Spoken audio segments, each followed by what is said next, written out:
ఎవరైతే మరి ఆయనను తెలుసుకుంటారో కాబట్టి వారు ఏంటంట మన మాట వింటారు. అంతేనా? దేవుడి యొక్క మాటల మీద. అందుకోసమైన ఆజ్ఞలను మరి ఏంటిది, మనం ఆయన ఆజ్ఞలను గైకొని ఉన్నప్పుడు ఆయన మనలను సత్యంలోనికి నడిపిస్తాడు. అంతేనా? ఇక్కడ అంటున్నాడు, ఏమని చెప్తున్నాడంటే మనము దేవుని సంబంధులము కాబట్టి దేవుణ్ణి ఎరిగిన వాడు మన మాట వినను. ఇప్పుడు దేవుని బిడ్డలు దేవుని యొక్క మాట చెప్పిన వెంటనే వింటారు. అంతేనా కదా? దేవుని బిడ్డలు దేవుని వాక్యము సత్యము తెలియని వారు అసత్యంలోనికి ప్రవర్తిస్తూ అసత్యంలోనికి నడుస్తూ ఉంటారు. ఎందుకంటే వారికి వాక్యము తెలియదు కాబట్టి, వాక్యానుసారమైన జీవితం జీవించారు కాబట్టి, వాక్యంలో మరి ఏంటిదండి, వాక్యంలో మరి ఆ యొక్క సత్య మార్గంలో నడవరు కాబట్టి ఏంటంటే మాట వినరు. దేవుని యొక్క బిడ్డల మాట. నువ్వు దేవుని యొక్క సన్నిధికి రావాలంటే ఏమని అంటారు? చూస్తాంలే అని అంటారు. కానీ దేవుని బిడ్డలు దేవుని వాక్యమును విన్నవారు, తెలుసుకున్నవారు ఏం చేస్తారండి? దేవుని యొక్క మాటకు లోబడతారు. ఏ విషయంలో అయినా కానీ అనండి. అందుకోసమే అంటున్నారు మన మాట ఇక్కడ ఏంటిది, దేవుని సంబంధులైన వారు దేవుని యొక్క బిడ్డల మాట వింటారు. దేవుని మాట మన మాట వింటారు. దేవుని సంబంధి కానివాడు మరి మన మాట వినడు. దేవుని సంబంధి కానివాడు మన మాట వింటాడా? ఏదైనా చెప్తే వింటాడా? ఏదైనా చేయమనంటే చేస్తాడా? ఇది చేయండి అని అంటే నేను చేయనని అంటారు. ఎందుకు? వాడు అపవాది సంబంధి కాబట్టి, వాడు లోక సంబంధి కాబట్టి. ఎందుకంటే లోక సంబంధులకే ఎక్కువగా ప్రియారిటీ ఇస్తారు. దేవుని సంబంధి దేవుని బిడ్డలకి దేవునికి ప్రియారిటీ ఇస్తారు. కాబట్టి ఇక్కడ అంటున్నాడు, ఏమని అంటున్నాడంటే దేవుని సంబంధిని కానివాడు ఏంటిదండి, మరి దేవుని బిడ్డల మాట వినడు. ఇందువలన మనము సత్యస్వరూపి అయిన ఆత్మ ఏదో, భ్రమపరచు ఆత్మ ఏదో తెలుసుకొనిచున్నాము. ఏది సత్యము, ఏది అసత్యము, ఏది పరిశుద్ధాత్మ దేవుడు, ఏది పరిశుద్ధాత్మ దేవుడు కాంది అన్నది మనము ఆ యొక్క తెలుసుకోవాలి. ఆ బ్రహ్మపరచు ఆత్మ కూడా మనలో మరి ఏంటిదండి, ఆత్మ మరి కొంతమందిలో పని చేస్తూ ఉంటుంది, బ్రహ్మపరచు ఆత్మ. కాబట్టి ఏది సత్యము, ఏది అసత్యం అనేది మనకు అప్పుడే తెలిసిపోతూ ఉంటుంది. ఎవరు దేవుని బిడ్డలు, ఎవరు దేవుని బిడ్డలు కారన్నది పరిశుద్ధాత్మ దేవుడు మనకు ప్రేరేపణ కలుగ చేస్తూ ఉంటాడు. ఏమని కలుగ చేస్తూ ఉంటాడు? వీరు దేవుని బిడ్డలు, వీరు దేవుడి యొక్క బిడ్డలు కాదని పరిశుద్ధాత్మ దేవుడు మనల్ని హెచ్చరిస్తూ ఉంటాడు. కాబట్టి మనం ఏం చేయాలి?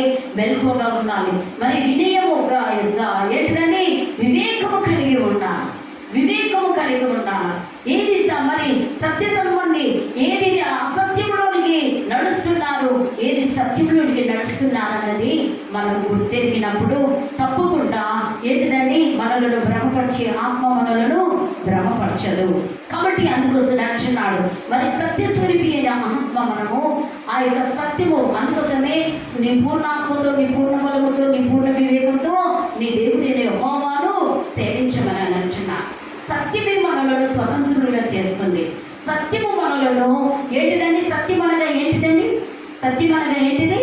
వాక్యమే అంటున్నాడు. వాక్యమే నేనే సత్యం అంటున్నాడు. అంటే ఆయన వాక్యమైన దేవుడే అంటున్నాడు. కాబట్టి నేను ఒకరోజు మరి ఐదవ వాక్యం చెబుతున్నప్పుడు ఈ వాక్యం నాకు చాలా మరి నా హార్ట్కి టచ్ చేయండి. ఆ యొక్క వాక్యం సత్యము అనగా నేనే, మరి వాక్యమే సత్యమే అంటున్నాడు. నిజమే ప్రేమికులారా, చాలా మంది అసత్యంలోనికి నడుస్తున్నారంటే వాక్యము విలువ వారికి తెలియట్లేదు కాబట్టి, వాక్యమే దేవుడు కాబట్టి వారు వాక్యము ఎక్కువగా గ్రహించట్లేదు కాబట్టి, అందుకోసమే దేవుని యొక్క మాట వినడం లేదు, దేవుని బిడ్డల మాట వినడం లేదు. కాబట్టి అందుకోసం అంటున్నాడు మనం ఏది సత్యమో, ఏది అసత్యమో, ఏది భ్రమపరచు ఆత్మో మనము తెలుసుకొని దేవుడిలో ముందుకు వెళ్ళాలి అని ఆ పరిశుద్ధాత్మ దేవుడు తెలియజేస్తున్నాడు. మరి అదేవిధంగా యోహాను 4వ అధ్యాయం అదే 16వ వచనం చదువునాను. అదే 16వ వచనం, 4వ అధ్యాయం 16వ వచనం చదువు. మన ఎడల దేవుని ఉన్న ప్రేమ మనం ఎరిగిన వారమే, దాన్ని నమ్ముకొని ఉన్నాము. దేవుడు ప్రేమస్వరూపి అయి ఉన్నాడు. ప్రేమయందు నిలిచి ఉండువాడు. ఆమేన్. చూసారా ఎంత మంచి మాట చెప్తున్నాడు? చూసారా? ఇక్కడ ఏమంటున్నా, మన ఎడల దేవునికి ఉన్న ప్రేమ ఇంత అంత ప్రేమ కాదు. అందుకోసమే ఆయన how much do you love మీ అంటే దిస్ మచ్ అన్నా. ఎందుకంటే నీవు నన్ను ఎంతగా ప్రేమిస్తున్నావంటే నేను శిలో మరణం ఉన్నంతగా నేను ప్రేమిస్తున్నా. అది దట్ ఈస్ గాడ్. ఆయన ఎంతగా మనలను ప్రేమించుచున్నాడే. మనం ఏం చేస్తున్నాం? ఇవాళ దినమున మనం దేవుని యొక్క సన్నిధికి వచ్చామా?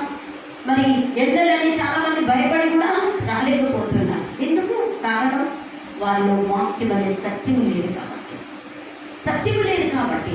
దేవుడు నాకు తోడుగా ఉంటాడు, నాకు తోడై ఉంటాడు. ఆయన పగలు ఏంటిదండి ఎండదెబ్బైనను, రాత్రి వెన్నెలదెబ్బైనను తగలకుండా కాపాడుతాను, నేను వెళ్తానన్నా వాళ్ళు ఉన్నారా? దేవుడు మాట, ఆ యొక్క మాటను గుర్తు చేసుకుంటున్నారా? గుర్తు చేసుకోవట్లేదు కాబట్టి రావట్లేదు. అంతేనా కాదు? కాబట్టి ఇక్కడ అంటున్నాడు, ఏమని చెప్తున్నాడంటే ఆ ప్రేమామయుడు ఏమని చెప్తున్నాడు చూడండి. మన ఎడల దేవునికి ఉన్న ప్రేమ మనం ఎరిగిన వారమై దాన్ని నమ్ముకుని ఉన్నాము. మనము తెలుసు, ఇప్పుడు మనకేం తెలుసు? దేవుని ప్రేమ ప్రేమామయుడు, ఆయన స్వరూపి అయిన ఆత్మస్వరూపి అయిన దేవుడు అయించున్నాడు, ప్రేమాస్వరూపి అయిన దేవుడు అయించున్నాడు. అంతేనా? ఈ ప్రేమాస్వరూపి అయిన దేవుడిని మనము ఏం చేస్తున్నామంటే మనం ఎరిగి ఉన్నాం, అంటే తెలుసుకొని ఉన్నాం. తెలుసుకొని ఉన్నప్పుడు సత్యంలోనే మనము వెళ్తూ ఉంటాం. తెలుసుకున్నప్పుడు ఆ ప్రేమాస్వరూపి యొక్క ప్రేమను మనము ఇతరులకు వెల్లడిపరచలేము. ఎందుకంటే మొదటిగా మనము ఏంటిదని మెడిటేషన్ చేసుకోవాలి, మనము ధ్యానించుకోవాలి. దేవుడిని మనము ఎప్పుడైతే మనము మనలో ఏమనంటారు మెడిటేషన్ చేసుకున్నప్పుడు దేవుడు మనం ఇతరులకు చెప్పగలుగుతాం. ఆ ప్రేమ మనలో కనపడాలి, మనలో దేవుని ప్రేమ కనపడాలి. దేవుని ప్రేమ కనబడ్డప్పుడు ఇతరులను మనము కించపరచలేము, ఇతరులను మనం హేళన చేయలేము, ఇతరులను కోపం చేయలేము, ఇతరులను మనం బాధ పెట్టే పనులు చేయము. ఎందుకంటే ప్రేమ స్వరూపి అయిన దేవుడు మనలో ఉన్నాడు కాబట్టి. హల్లెలూయా, హల్లెలూయా. ఇక్కడ చూడండి ఏమని అంటున్నాడంటే ప్రేమ స్వరూపి అయి ఉన్నాడు, ప్రేమ యందు నిలిచి ఉండువాడు. చూసారా? ప్రేమ యందు నిలిచి ఉండేవాడు దేవుని యందు నిలిచి ఉన్నాడు. చప్పటి కొట్టి దేవుని మహిమపరచాలి, చప్పటి కొట్టి దేవుని మహిమపరచాలి. చూసారా అండి ఎంత చక్కటి మాట చెప్తున్నాడంటే ప్రేమ యందు నిలిచి ఉండాలి. మొదటిగా ప్రేమే సమస్త పాపములను కప్పిపుస్తుంది. అంతేనా కాదా? సమస్త పాపములను కప్పిపుస్తుంది. మరి శత్రువులను శత్రువుగానే చూసినప్పుడు దేవుని ప్రేమ నీలో ఏది? ఒకసారి ఆలోచిస్తున్నావా? ఇమాజినేషన్ చేసుకుంటున్నావా? ఊహించుకుంటున్నావా? చెప్పండి. ప్రేమ స్వరూపి అయిన దేవుడు మరి మనలో నిలిచి ఉన్నప్పుడు ఇతరులకి వెల్లడి పరచాలి అని అంటే నీలో ప్రేమ అనే తత్వం ఉండాలి. నీలో ప్రేమ తత్వం లేనప్పుడు నీ ఇతరులను ఎప్పటికీ ద్వేషిస్తూనే ఉంటావు, ఇతరులను బాధ పెడుతూనే ఉంటావు, బాధ పెట్టే మాటలు అంటూ ఉంటావు, బాధ పెట్టే మరి పనులు చేయడం ప్రారంభిస్తావు, దేవునికి వ్యతిరేకమైన జీవితం జీవించడం ప్రారంభిస్తావు. అందుకోసమే అంటున్నాడు. ఏమని చెప్తున్నాడంటే చూడండి, దేవుని యందు నిలిచి ఉండేవాడు, ఆ ప్రేమ యందు నిలిచి ఉండేవాడు దేవుని యందు నిలిచి ఉండడు.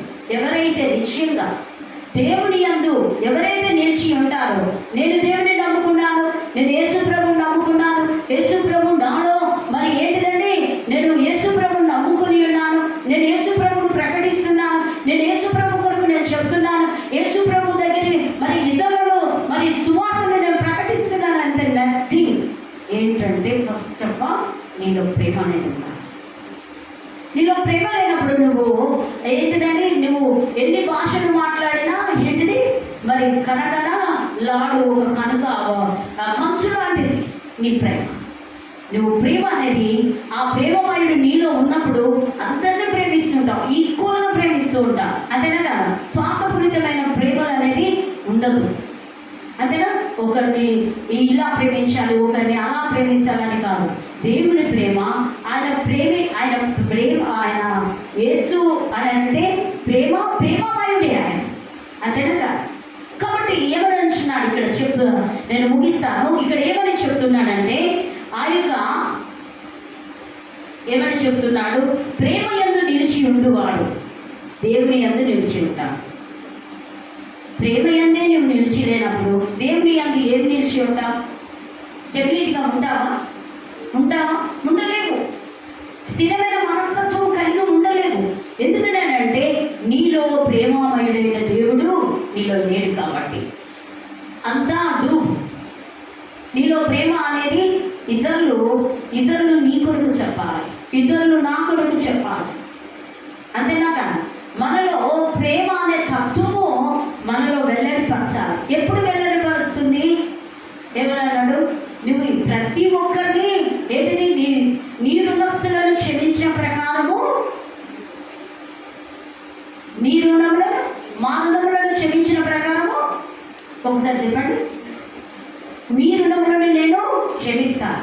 నువ్వు ఇతరులనైతే క్షమిస్తావో దేవుడు నిన్ను క్షమిస్తాడు. నువ్వు ఇతరుల రుణములనే క్షమించినప్పుడు, పాపము ఇతరులనే ప్రేమించినప్పుడు, క్షమించినప్పుడు దేవుడు నిన్ను ఎలా క్షమిస్తాడనుకుంటావు? అదంతా నీలో భ్రమపరిచే ఆత్మ నీలో ఉంటుంది కాబట్టి. నన్ను ప్రేమిస్తున్నాడు దేవుడు, నన్ను ప్రేమిస్తున్నాడు, నేను అస్సలు ప్రేమించట్లేదు. అది కాదండి. ప్రేమ అనేది ఒకరికి కాదు, సర్వలోకంలో. అందుకోసమే బైబిల్ వాక్యం ఏమైనా చెప్తుంది, ఇక ఏంటిది, దేవుడు లోకములో ఎంతో ప్రేమించాడు. అంతేనా కదా?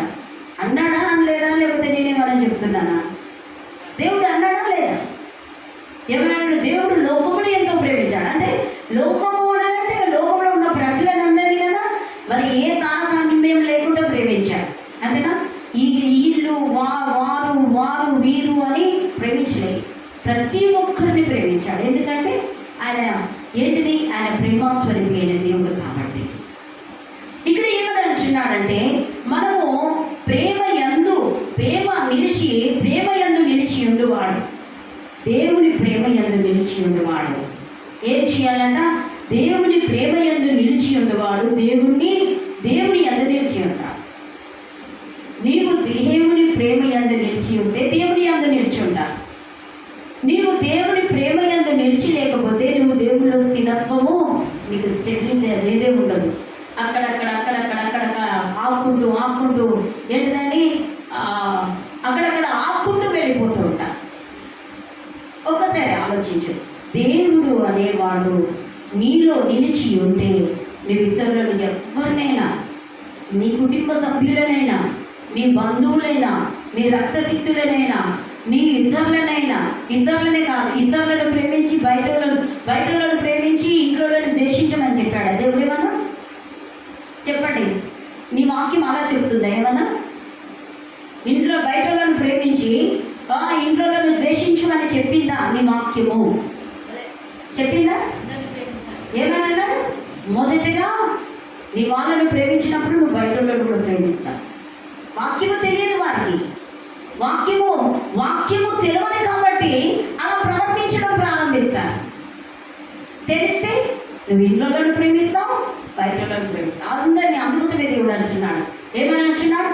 దేవుని లోకమును ఎంతో ప్రేమించాడు, కొద్దిగా కాదు, ఎంతో ప్రేమించాడు కాబట్టి తన ప్రియ కుమారుడైన అద్వితీయ దేవుని లోకానికి పంపించాడు. అంతేనా?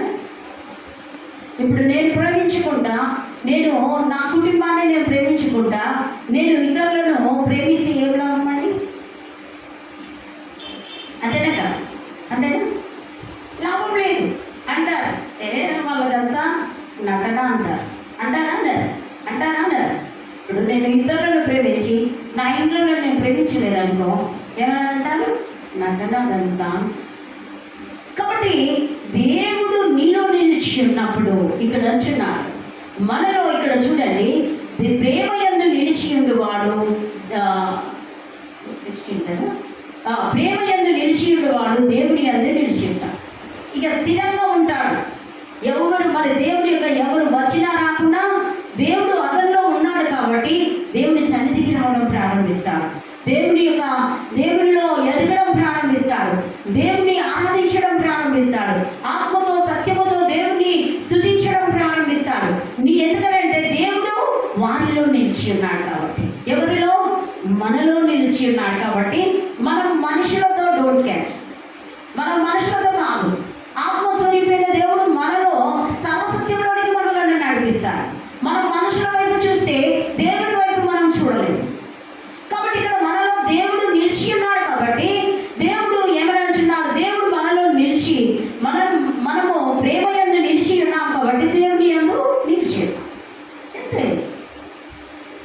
మరి దేవుని యందు ప్రేమ యందు నిలిచినాం కాబట్టి మనం ఇక్కడ అంటున్నాడు దేవుని యందు నిలిచి అన్నాం. లేకపోతే మనం వెళ్ళిపోదాం అడుగున్నానంట అంటే ఎందుకు లేరంట. అందుకోసమే ప్రేమలారా వాక్యమే సత్యము కాబట్టి చాలా జాగ్రత్తగా వాక్యమును మరి అది చెప్పడమే కాదు, అది మనం పాటించడం కూడా నేర్చుకోవాలి. అప్పుడే దేవుడు మన ప్రేమమైన దేవుడు మనలో నిలిచి ఉంటాడు, మన పట్ల గొప్ప కార్యాలు చేయడం ప్రారంభిస్తాడు. అనుకుంటాడు ఏమనుకుంటాడంటే నా బిడ్డ మనుషుల వైపు చూడట్లేదు కానీ నా వైపు చూస్తుంది కాబట్టి నేను వారిని తప్పకుండా మరి నేను దీవిస్తాను. వారికి ఏదైతే అడుగుతున్నారో నేను ప్రతిఫలములు తప్పకుండా వారికి నేను అనుగ్రహిస్తాను. హల్లెలూయా. ఎందుకనంటే ఆ ప్రేమమయుని యందు మనం నిలిచి ఉన్నాం కాబట్టి మన యందు ఆయన నిలిచి ఉంటాడు. హల్లెలూయా. కాబట్టి ఇంకొక మాట చూసినట్లయితే మరి దేవుడు వాని యందు నిలిచి ఉన్నాడు. ఎవరి యందు నిలిచి ఉంటాడు? దేవుడిని ఎవరైతే ప్రేమిస్తున్నారో వారి యందు దేవుడు నిలిచి ఉంటాడు. హల్లెలూయా. హల్లెలూయా.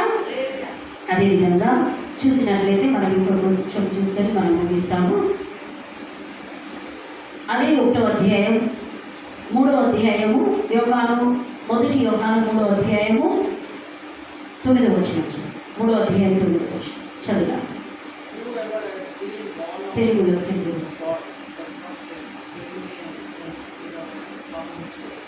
దేవుడి మూలంగా పుట్టినవాడు చదవండి అన్న. మొదటి యోహాను ఇదే 1 యోహాను 3వ అధ్యాయము 9వ వచనం. 9వ వచనం. దేవుడి మూలముగా పుట్టిన ప్రతి వానిలో ఆయన బీజము నిలుచును గాక గనుక వాడు పాపము చేయడు. వాడు దేవుని మూలంగా పుట్టినవాడు గనుక పాపము చేయజాలడు. హల్లెలూయా. ఎంత చక్కటి మాట చూసారా. ఇక్కడ ఏమని అంటున్నాడు 9వ వచనం, నీవు దేవుని మూలంగా పుట్టినవాడు కనుక. అంతేనా? ఇక్కడ చూసినట్లయితే నికోదేము ఆయన ఏంటిదండి? నికోదేము ఏంటిది? ఆయన యాజకుడు ఇచ్చున్నాడు. ఆయన వాక్యము బాగా తెలుసు కానీ ఆయన ఏంటిదండి? యోహాను సువార్తలో ఉంది ఏంటి? వాక్యము తెలుసు నికోదేముకు. కానీ యూదుల అధికారి ఏంటున్నాడు నికోదేము. ఏంటిదండి? యూదులకు అధికారి ఏంటున్నాడు. ఆయన ఏంటిది? రాత్రి అందు ఆయన యొద్దకు వచ్చి బోధకుడా, దేవుని యొద్ద నుండి వచ్చిన బోధకుడు అని మేము ఎరుగుదుము. దేవుడు అతనికి తోడే ఉంటేనే కానీ నీవు చేయించిన సూచక క్రియలను ఎవరు చేయలేడని ఆయనతో చెప్పాను. అందుకు యేసు అతనితో ఒకడు క్రొత్త